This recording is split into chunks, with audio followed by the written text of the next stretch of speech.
오늘 우리에게 주시는 하나님의 말씀은 열왕기상 9장입니다.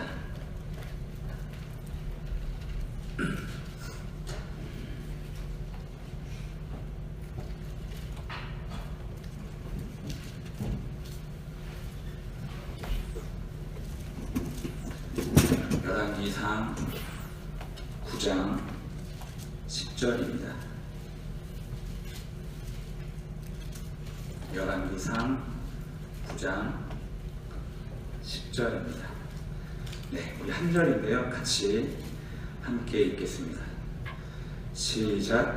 솔로몬이 두 집 곧 여호와의 성전과 왕궁을 20년 만에 건축하기를 마치고, 한 번 더 읽을게요. 시작. 솔로몬이 두 집 곧 여호와의 성전과 왕궁을 20년 만에 건축하기를 마치고. 네. 지난번 설교했을 때도 제가 솔로몬을 설교했었어요. 오늘 본문과 마찬가지로 솔로몬이 성전을 짓고 나서 언약궤를 가지고 오잖아요. 하나님의 언약궤를 성전으로 옮기는 과정을 제가 지난번에 설교를 했었습니다. 솔로몬이 옮기는 방법, 언약궤를 옮기는 방법, 그리고 그의 아버지 다윗이 예전에 언약궤를 옮기는 방법, 그 두 가지를 비교하면서 말씀을 나눴습니다. 다윗은요, 블레셋의 방법대로, 블레셋 이방 사람들의 방법대로 언약궤를 수레에 싣고 다윗성에 옮겼다고 한다면, 솔로몬은 하나님의 방법대로, 율법대로 레위인들이 어깨에 메고 언약궤를 옮겼죠. 그래서 하나님의 방법과 나의 방법, 나의 최선, 나의 계획, 나의 생각을 가지고 비교하고 설교를 했었습니다. 오늘도 솔로몬이 등장하고요, 성전이 등장을 해요. 오늘도 본문에 나와 있는 대로 솔로몬이 성전을 완공합니다. 완성한 다음에 자신의 왕궁을 짓거든요. 그래서 솔로몬이 지은 하나님의 성전과 또 솔로몬이 자신을 위해 지은 자신의 왕궁, 이 성전과 왕궁을 서로 좀 비교하면서 제가 묵상한 것, 또 오늘 말씀 안에서, 본문 안에서 하나님이 말씀하시는 것들을 같이 함께 나누고자 합니다. 오늘 제목은요, 성전과 왕궁이에요. 네. 그러면 시작하겠습니다. 제가 어릴 적에는 심부름을 좀 곧 잘 했습니다. 누구나 어릴 때에는 아버지, 어머니 심부름을 잘 하잖아요. 저도 제법 아버지의 심부름을 잘 했어요. 제가 아버지의 심부름을 잘 했던 이유가 딱 두 가지가 있어요. 첫 번째는 아버지를 기쁘게 하신다는 점, 내가 심부름을 하면 아버지가 기뻤다는 점, 그리고 두 번째는 심부름을 하고 나면은 그 나머지 잔돈은 in my pocket, 네, 제 주머니로 다 들어오기 때문입니다. 그게 너무 좋았어요. 저희 아버지는 되게 특이하게 심부름을 시키고 나면은 그 나머지 잔돈을 안 받으시대요. 그냥 제 주머니에 넣죠. 그게 참 좋았습니다. 저는 그것도 사랑이라고 생각을 해요, 아버지. 그런데 언젠가부터 이 심부름은요, 아버지를 향한 순종보다는 제 용돈벌이 하나로 전락해 버립니다.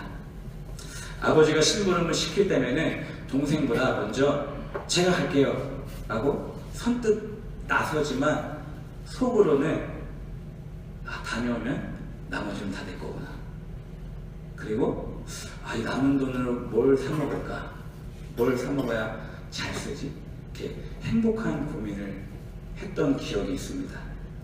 이제 와서 다시 생각해 보니까 그 심부름은요, 주객이 전도된 상황이었어요.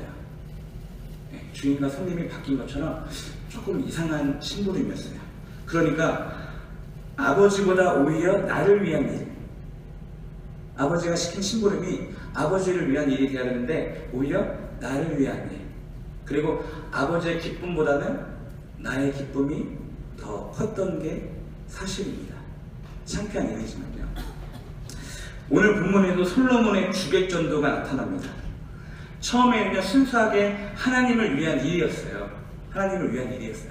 그런데 어느 순간부터 그 일이 자신만의 일이 되어버렸습니다. 그게 무슨 일이죠? 10절 오늘 본문인데요. 솔로몬이 두 집 곧 여호와의 성전과 왕궁을 20년 만에 건축하기를 마치고, 바로 저 두 집을 짓는 일이었습니다. 한 집은요, 아버지를 위해서 성전을 지었어요. 7년이 걸렸다고 합니다. 열왕기상 6장에 보면은 7년 정도. 그리고 다른 한 집은 자신의 왕궁을 짓는 일이었는데요, 그것은 13년 정도 걸렸다고 합니다. 7장에 나와요. 하나님의 성전을 짓는 거는 7년, 자기 왕궁을 짓는 거는 13년. 어떻게 보면 좀 2배 정도 차이가 나요. 조금 뭔가 있지 않을까. 솔로몬의 뭔가 이렇게 흑심, 뭔가 이상하다. 이 구절이 왜 이런 구절이 바로 이어질까? 이게 어려워요. 그래서 이게 조금 헷갈리는 이유입니다. 오늘 본문이 조금 어려운 이유가, 오늘 설교가 조금 어려운 이유가 솔로몬 때문이에요. 결국은 솔로몬이 잘한 거예요, 못한 거예요? 왕궁을 지은 게, 왕궁을 성전보다 더 오래 짓고 더 후화찬란하게 정성스럽게 지은 게 무슨 잘못일까? 자격 있잖아요. 솔로몬 힘 있잖아요. 힘 되잖아요. 이스라엘의 왕이잖아요. 그리고 먼저 자기의 집보다 성전부터 먼저 지었어요. 명분도 있어요. 그래서 더 어려운 겁니다. 오늘 본문이 하나님의 거룩한 비전 안에 은근히 스며든 자신의 야망이 숨겨져 있었어요. 사실 솔로몬의 욕심이 숨겨져 있었다라고 저는 결론을 내렸는데요. 그러니까 하나님을 위하는 그 위대한 일에 나의 사심이 섞여 있을 수도 있다. 나의 비전이 곧 하나님의 비전이냐 주객전도 해서 말이죠. 결론부터 말씀드리면은 저는 솔로몬의 우상은 왕궁이라고 생각합니다. 거꾸로 얘기하면 솔로몬의 왕궁은 그의 우상이에요. 우상이라고 생각합니다. 왜 궁전을 지은 일이 솔로몬의 욕심이었을까? 힘이 되고 자격이 되고 그만큼 능력이 되는데, 축복을 받았는데, 여러 가지 증거도 있지만은 시간 관계상 다 설명할 수 없습니다. 그래서 제가 짧게 정보만 전달하고 넘어갈게요. 나중에 한번 11개를 천천히 읽어보세요. 되게 재미있습니다. 첫 번째 이유는요, 두로 왕 히람과의 거래입니다. 거래.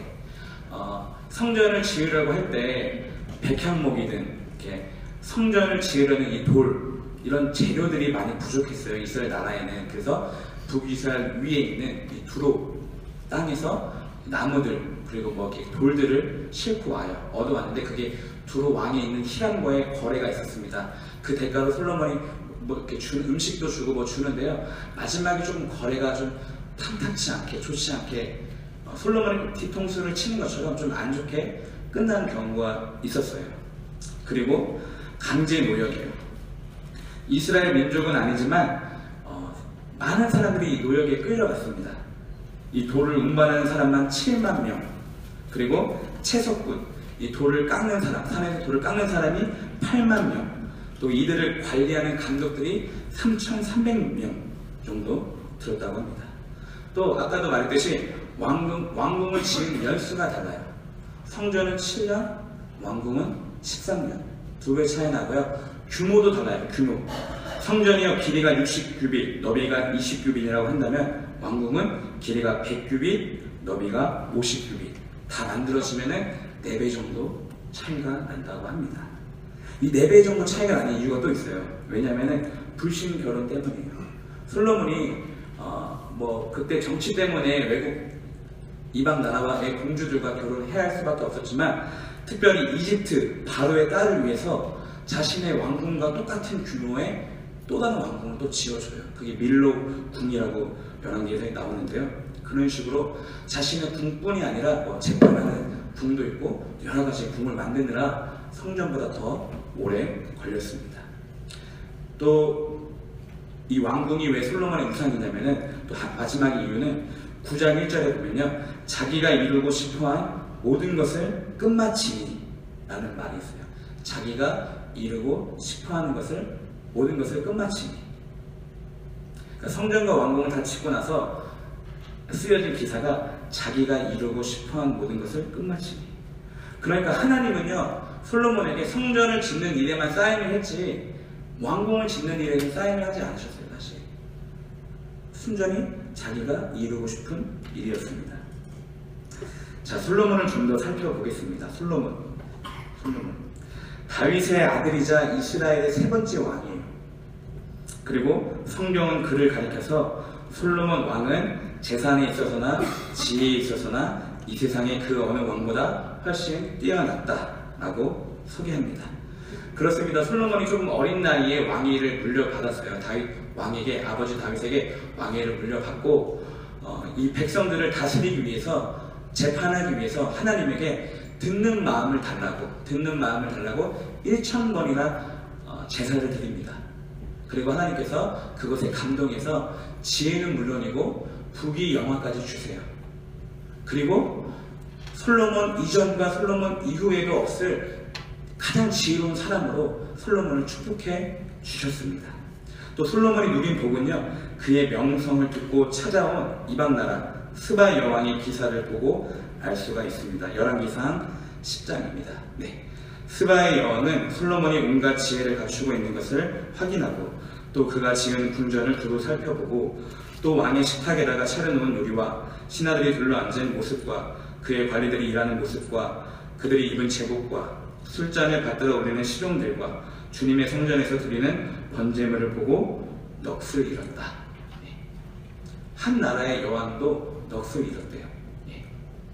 또한 솔로몬이 누린 부유함도 다음과 같습니다. 같은 장인데요. 14절, 해마다 솔로몬에게 들어온 금은 그 무게가 666달란트였다. 이 밖에도 상인들로부터 세금으로 들어온 것과 무역업자와의 교역에서 얻는 수입과 아라비아의 모든 왕들과 국내의 지방 장관들이 보내오는 금이 있었다. 왕은 상하로 큰 보좌를 만들고 거기에다가 잘 정련된 금을 입혔다. 보좌로 오르는 층계에는 계단이 6이 있었으며 보좌의 꼭대기는 뒤가 둥그렇게 되어 있었으며 그 앉는 자리 양쪽에는 팔걸이가 있고 그 팔걸이 양옆에는 각각 사자상이 하나씩 서 있었다. 6개의 계단 양쪽에도 각각 6개씩 12개의 사자상이 서 있었다. 일찍이 어느 나라에서도 이렇게 만들지 못하였다. 솔로몬 왕이 마시는 데 쓰는 모든 그릇은 금으로 되어 있었고 레바논 수풀궁에 있는 그릇도 모두 순금이며 은으로 된 것은 하나도 없었다. 솔로몬 시대에는 은은 기금속 축에 들지도 못하였다. 네. 바로 솔로몬이 받은 축복입니다. 여러분에게 있어서 솔로몬은 어떤 사람입니까? 솔로몬의 이 축복을 어떻게 생각하시나요, 여러분? 마냥 부럽기만 하고 아니면 마냥 이렇게 좀 멀리 떨어져 있는 사람으로 느껴지십니까? 우리는 오늘 솔로몬을 조금 더 정확하게 정리를 하고 싶어요. 저는 그가 아무리 전도서에서 인생에 낙이 없다면서 회심했을지라도 오늘 열왕기에서 왕으로 살았던 솔로몬을 짚어봐야 합니다.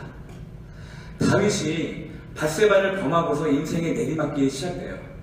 그런 것처럼 솔로몬도 이 왕궁을 짓고 나서 인생의 내리막길이 시작됩니다. 자, 왜냐하면요, 그때부터 하나님과의 관계가 깨지기 때문이에요. 성전을 건축하기 전에는요, 기본 산당에서 하나님께 1,000번째 제사를 드리면서 좋은 관계를 유지했어요, 하나님과의. 그런데 성전을 지은 후에는요, 솔로몬이 제사를 드렸다, 솔로몬이 예배를 했다라는 성경 구절을 찾아볼 수가 없습니다. 딱 한 가지를 찾을 수 있는데, 열왕기 9장에 솔로몬은 한 해에 3번씩 주님의 제단에서 번제물과 화목제물을 드리고 또 주님 앞에서 분향하였다. 이렇게 그는 성전 짓는 일을 완수하였다. 아마 이것도 성전을 짓는 과정에서 드렸던 제사였을 것입니다. 다시 말해서 성전을 건축한 후에 솔로몬은요, 기본에서 드렸던 그 간절한 마음, 그리고 성전 봉헌식 때 드렸던 그 뜨거웠던 기도가 점점 식어지고 사라졌어요. 오히려 깨진 관계의 틈으로 이방 여인들이 들어왔고요, 그 아내들에게 마음이 빼앗겼으며 그들이 따르는 신들에게 그들이 하자는 대로 우상 숭배까지 하고 말았습니다. 왜 이런 결과가 나왔을까? 어디서 잘못되었을까? 솔로몬은 왜 변한 걸까요? 큰 그림으로 보면 하나님의 섭리겠죠. 하나님의 계획이고 섭리겠지만 작은 그림으로 한번 오늘 본문 안에서만 보고 싶어요. 저는 그 이유를 왕궁이라고 생각을 합니다. 왕궁. 솔로몬의 왕궁은요, 그의 우상이에요. 왜 우상이냐? 자꾸 왜 우상이라고 주장하느냐? 우리가 배운 대로 우상은요, 하나님보다 더 사랑하는 게 우상이잖아요. 그런데 솔로몬의 왕궁이야말로 성전보다 더 크고요, 성전보다 더 정성을 쏟았으며 성전보다 더 오래 머물렀습니다. 실로 장엄하고 웅장한 그 왕궁 앞에 있는 그 성전은요, 얼마나 초라해 보였을까요? 그 비어있는, 크고 비어있는 그 왕궁 안에서의 솔로몬은 얼마나 마음이 공허했을까? 지혜로부터 오는 부유함 때문에 솔로몬은 얼마나 교만했을까요? 교만했을 수도 있다고 생각이 들어요. 지혜가 있습니다. 그런데 저의 관점을 조금 넘어서서 제가 계속 이 묵상하는 과정 중에 쓰는 거거든요. 저의 관점을 넘어서서 하나님의 관점으로 보면은 사실 하나님은요, 둘 다 관심이 없으세요. 성전과 왕궁에 관심이 없으셨습니다. 아니, 분명히 좋아하셨어요. 성전을 지은 것을 하나님이 좋아하셨어요. 솔로몬이 봉헌식 때 봉헌을 드릴 때 하나님의 인재가 충분히 나타났고요. 8장 18절에 보니까 성전을 지으려는 마음을 품은 것은 아주 좋은 일이다. 계획 중에 좋도다, 좋은 일이다 라고 나와 있었어요. 게다가 성전보다 왕궁을 더 크게 지었다고 하나님이 삐지거나 화를 내진 않으셨어요. 그러니까 하나님은요, 솔로몬이 성전을 짓거나 왕궁을 짓거나 상관없이 하나님의 관심은 언제나 늘 솔로몬이었습니다. 하나님의 관심은 주목하시는 것은 솔로몬의 마음이었어요. 열왕기 6장 11절입니다. 주님께서 솔로몬에게 말씀하셨다. 드디어 네가 성전을 짓기 시작하였구나. 네가 내 법도의 율례를 따르고 또 나의 계명에 순종하여 그대로 그것을 지키면 내가 네 아버지 다윗에게 약속한 바를 내게서 이루겠다. 또한 나는 이스라엘 자손과 더불어 그들 가운데서 함께 살겠고 내 백성 이스라엘을 결코 버리지 않겠다. 자, 12절에 보면요, 드디어 네가 성전을 짓기 시작하였구나. 잘 보세요, 여러분. 네가 성전을 다 지으면 내가 약속한 것을 이뤄주겠다, 축복해 주마가 아니에요. 조건부가 성전이 아니었어요. 조건부가 성전의 완성이 아니었어요. 뭐였냐면은 네가 내 법도와 내 율례를 따르고 나의 계명에 순종하면은 내가 약속한 바를 이루겠다 했어요. 하나님의 관심은 솔로몬의 마음이었습니다. 조건부라고 해서 좀 애매하지만 성전의 완성이 아니라 순종하면 솔로몬의 마음이었어요. 특별히 오늘 우리가 읽은 이 열왕기는요, 이 열왕기서는요, 열왕기 상, 열왕기 하 같은데요, 솔로몬이 지은 성전 건축으로부터 시작해서 바벨론이 붕괴한 성전 파괴, 성전 붕괴까지 이야기가 끝나요. 그러니까 성전 건축으로 시작해서 성전 붕괴로 끝나는 이야기입니다. 하나님께서 그렇게 하셨어요. 하나님께서 이 수많은 열왕들을 평가하시고 또 그 선하다 악하다 그것을 통해서 또 하나님께서 이방 나라를 들어서 치실 때 그 기준은요, 왕의 마음이었어요. 왕의 순종이었어요. 얼마나 우상 숭배를 제거하고 산당을 제거하고 여호와 하나님만을 섬기느냐, 그 왕의 마음을 보셨거든요. 마찬가지입니다. 늘 기준은 왕의 순종이었습니다. 솔로몬이 성전을 건축한 후에 왕들이 우상 숭배에 빠져 있을 때마다 성전은 조금씩 파손되었습니다. 아합의 딸 아달랴가 통치한 후에는요, 요아스가 성전을 수리했고 가장 악했던 왕 므낫세가 통치한 후에는 요시아가 성전을 수리했습니다. 여기서 잠깐만 벗어나서 얘기를 하면은 열왕기서에는요, 성전을 수리하는 기사들이 종종 등장해요. 그런데 왕궁을 수리했다는 기사들은 구절들은 등장하지 않아요. 그러니까 이 왕들은요, 하나님이 거하시는 성전보다 자기 집이 더 소중했다는 거예요. 하나님의 성전이 부서져도 자기 집은 어떻게든 지켜냈다는 거죠. 그렇게 또 생각할 수가 있습니다.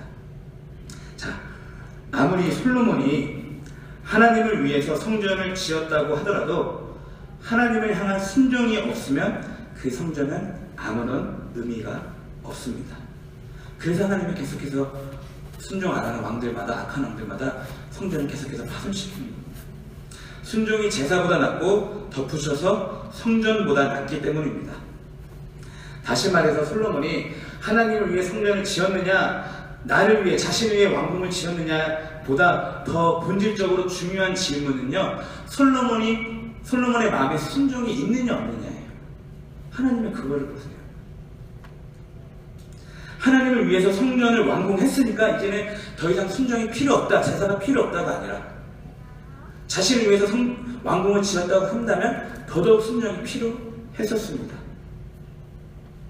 그러므로 성경은요, 솔로몬을 두고 평가하기를 열왕기 11장입니다. 솔로몬의 마음이 주 이스라엘 하나님을 떠났으므로 주님께서 솔로몬에게 진노하셨다. 주님께서는 2번씩이나 솔로몬에게 나타나셔서 다른 신들을 따라가지 말라고 당부하셨지만 솔로몬은 주님께서 하신 말씀에 순종하지 않았다. 솔로몬의 결론이 순종하지 않았다라고 끝나요. 성경의 기사도, 성경책도요, 성전과 왕궁보다는 순종하지 않은 솔로몬의 마음에 주목합니다. 조금 더 깊게 들어가는 거죠. 요즘 우리가 큐티하는 레위기 26장에도요, 상과 벌이라는 책 소제목으로 이 청종 또는 순종이라는 단어가 4번이나 등장해요. 레위기 26장인데 제가 읽어드리겠습니다.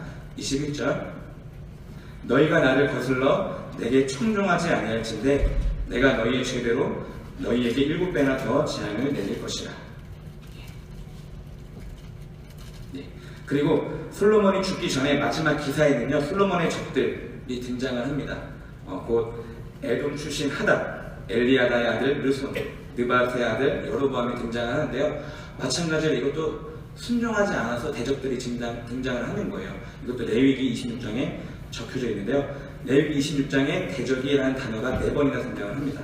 17절, 내가 너희를 치리니 너희가 너희의 대적에게 패할 것이요 너희를 미워하는 자가 너희를 다스릴 것이며 너희는 쫓는 자가 없어도 도망하리라.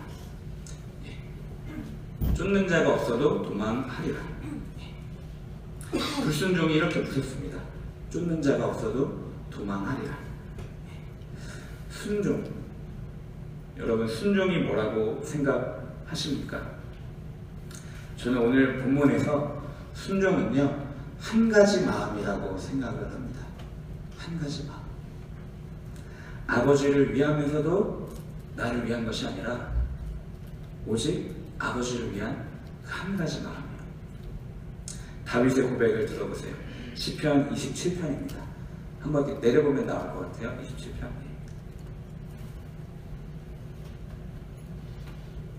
시편 27편이요. 주님, 나에게 단 하나의 소원이 있습니다. 나는 오직 그 하나만 구하겠습니다. 그것은 한평생 주님의 집에 살면서 주님의 자비로우신 모습을 보는 것과 성전에서 주님과 의논하면서 살아가는 것입니다. 다윗은 아버지 집에서 살고 싶은 그 한 가지 소원을, 그 한 가지 마음을 고백했습니다. 그런데 아들 솔로몬은요, 2집 살림을 한 거예요. 사실 2 마음을 품었습니다. 성전과 왕궁은요, 솔로몬의 마음을 나누는 2 대상이 되어버렸습니다. 적용합니다. 저는 개인적으로 솔로몬이 참 비운의 사람이라고 생각해요. 안타까운 사람. 새벽에 그를 생각하면서 떠오르는 한 가지는 나와 같은 사역자들이겠구나. 그리고 현대, 오늘을 살아가는 그리스도인들일 수도 있습니다. 솔로몬이. 자, 보세요. 처음에는 하나님을 위해 순수하게 시작했는데 결국엔 마지막 끝에서 그 자리가, 그 지위가, 그 힘이, 그 재정이, 그 사람을 무너뜨렸습니다. 그래서 솔로몬은요, 갈라디아에서 나오는 성령으로 시작했다가 육체로 마친 사람이에요. 또 내가 될 수도 있는 사람, 앞으로 내가 될지도 모르는 사람, 그래서 내가 철두철미하게 조심해야 되는 사람, 이미 주님을 2번씩이나 만났음에도 불구하고 결국에는 유혹을 확실히 걷어내지 못해서 넘어진 사람. 솔로몬을 볼 때 우리는 절제가 생각이 납니다. 어디까지가 하나님의 일인지, 내가 어디서 멈춰야 되는지, 하나님을 위한다고 하는 나의 모든 행동에 나의 사심은 없는지, 내 뜻은 없는지 살펴봐야 합니다. 그런데 조금 아이러니한 건요, 이 솔로몬이 지금 누린 축복은, 이 부귀영화는 사실은 그가 구하지 않았던 거예요. 듣는 마음만 구했고 지혜를 원했어요. 부귀영화는 자연스럽게 하나님이 덤으로 주신 축복이었습니다. 왕궁을 짓는 일도 어쩌면 하나님이 주신 축복 때문에 가능했을 거예요. 성전도 하나님의 축복을 주지 않으면 완성할 수 없었습니다. 이걸 한번 생각해 봤는데, 그러면 그렇다고 하나님의 축복을 탓할 수 있을까요? 우리가 하나님께 원망 돌릴 수 있나요? 아담을 한번 생각해 보시면 좋습니다. 아담도 마찬가지예요. 애초에 선악과를 만드신 하나님을 원망할 수 없습니다. 아담의 잘못된 선택이었어요. 솔로몬과 같은 왕의 자리와 위치에서 다윗은요, 죄를 범하고도 순종했어요. 죄를 범하고도 하나님께 회개했습니다. 그래서 어디까지나 자리 탓이 아닌 마음의 문제입니다. 차라리 성전을 짓지 않고 순종하는 편이 더 나을 뻔했습니다. 그러므로 지위와 자격이 성공이 아니고 부귀와 영화도 행복이 아니며 오직 하나님께 순종하는 것이 우리의 기쁨이 됩니다. 결국 솔로몬이 변한 까닭은요, 순종하지 않은 마음이었어요. 저는 혹시 그게 왕궁 때문은 아니었을까 하는 생각에서 설교를 작성해 봤습니다. 분명한 건 솔로몬은 복을 잘 관리하지 못했습니다. 분명한 건 그 자리와 그 축복에는 그만큼 책임과 순종이 따라와야 했었어요. 그런데 그것을 책임지지 못했고 순종하지 못했습니다. 결론입니다. 성전과 왕궁, 성전을 그리스도의 몸, 우리 몸, 보이는 건물, 신앙 공동체, 여러 가지로 해석할 수 있지만, 오늘 본문 안에서의 성전은요, 솔로몬이 말한 대로 5장 3절에 주님의 이름을 찬양할 성전, 또 8장에 보면요, 하나님이 말씀하신 대로 내 이름을 기릴 성전, 그 성전, 주님의 이름을 찬양하고 주님의 이름을 기릴 그 성전으로 본다면은, 제가 질문 드릴게요. 내 마음의 집은 성전입니까? 왕궁입니까? 내 마음의 집은 성전처럼 주님의 이름을 찬양하고 주님의 이름을 높이고 주님을 찬미하고 주님을 기억하고 계십니까? 성전처럼. 아니면 왕궁처럼 나의 성공과 행복을 위해, 그 목표만을 위해 향해서 부단히 노력하고 계획하고 달려가고 계십니까? 성전과 왕궁, 하나님을 성전 안에 모셔놓고 나는 왕궁에서 왕노릇 하는 것, 이게 우리의 모습은 아닌지 한번 생각해 볼 수 있습니다. 성전과 왕궁, 나의 왕궁은 무엇일까? 하나님도 잡고 솔로몬처럼 성전도 짓고 하나님도 잡고 내가 꼭 이루고 싶은 것도 하고, 나의 왕궁은 무엇일까? 그리고 더 나아가서 오늘의 결론은요, 순종입니다. 순종. 이렇게 된 것이 사실은 불순종이었어요.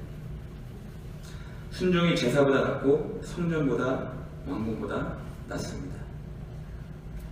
아브라함이 부르심을 받을 때에 믿음으로 순종했습니다. 여분네의 아들 갈렙과 눈의 아들 여호수아가 순종했습니다. 그런데 이스라엘 백성들은요, 광야에서 40년 동안 지긋지긋하게 순종하지 않았어요. 사울 왕이 아말렉을 진멸하지 않음으로 순종하지 않았고요. 다윗 왕은 그보다 더 심한 죄를 지었음에도 불구하고 온전한 마음으로 하나님께 순종했습니다. 율법책을 발견한 요시아가 순종했어요. 그 옛날 수많은 선지자들은 이스라엘 백성들이 불순종한다고 규탄하면서 하나님께 고발했습니다. 어린 시절 예수님은요, 부모님을 받들면서 순종했습니다. 바람과 바다가 예수님께 순종했습니다. 더러운 귀신들도 예수님께 순종했어요. 사도행전에는요, 하나님이 순종하는 자에게 주시는 성령이라고 나와 있습니다. 아담 한 사람이 순종하지 않았지만 한 사람 예수님이 순종하셨습니다. 바알 사도가 찾아간 이방인들은 순종하지 않았습니다.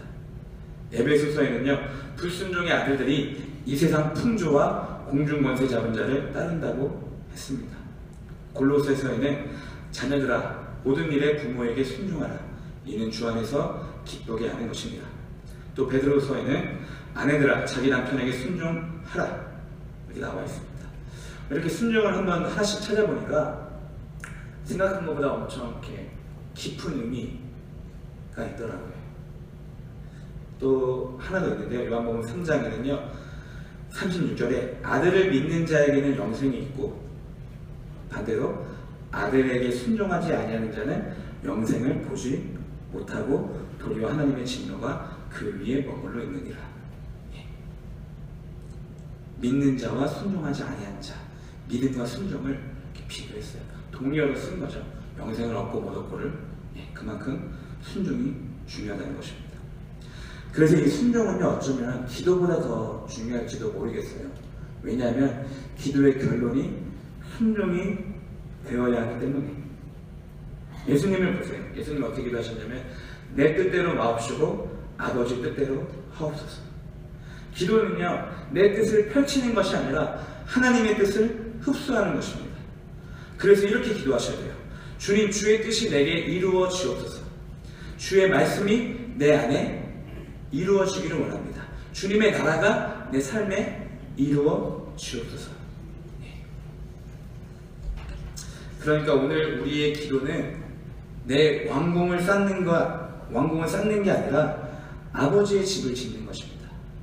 계속해서 아버지의 뜻을 순종하는 거예요. 착착착착. 그게 순종입니다. 그러고서 나아가서 하나님에게 순종을 강요하지 않으셨으면 해요. 우리의 기도는 나의 순종이지 하나님의 순종이 아니기 때문입니다.